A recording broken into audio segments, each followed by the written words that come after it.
Macular degeneration has been an enigmatic disease for a very long time.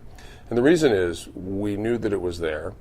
We had a relative understanding of its mechanisms of onset and the risk that patients had with various behaviors such as smoking and dietary concerns. But we didn't have a lot of good therapies until probably the last decade or so. We've utilized laser, retinal interventional surgery. None of them were particularly productive over a large body of patients.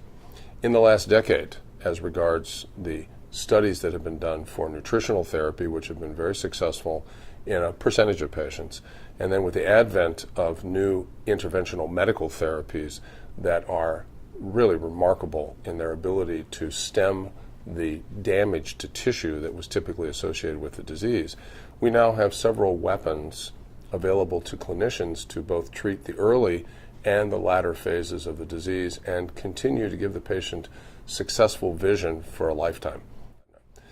As it turns out, macular degeneration, like almost every other disease of the body, diabetes, heart disease, and others, is at its core an inflammatory problem.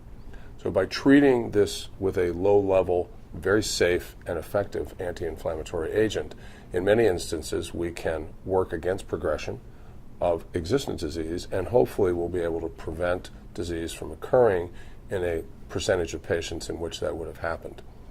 The new interventional medical therapies involve it's a complex process, but the basis is the use of medication in the eye directly in application to the retina, which stops the blood vessels from leaking and allows us to reverse the damage in many instances and actually not only stop it from getting worse, which was our best treatment a decade ago, but actually return vision to sometimes remarkable levels of function. Macular degeneration has several predescribing or predisposing behaviors and characteristics. Certainly individuals who have hereditary predisposition are a significant part of the group, but there's exogenous behavior or self-directed behavior that has a high level of associated disease. By far and away, the most common correlated variable that we see is chronic smoking. Nicotine has a direct impact on retinal vascular integrity, and as a result of that produces an earlier and much more aggressive version of the disease and can be modified with cessation of smoking use. Unfortunately, the data recently released shows that you have to have at least a 10-year window of stopping before you neutralize the effect of that nicotine and its negative impact on the retinal tissue. But it's certainly a worthy investment.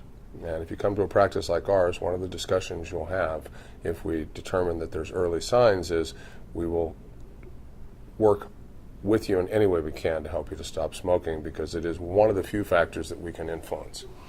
Obviously, we also know that things like hypertension, hypercholesterolemia, diabetes, high myopia are all risk factors that we have to attend to, but those can be modified by your internist or your GP and treated, and we actively do treat those because they have a role in this. But the one factor that most patients are most difficult to change is their smoking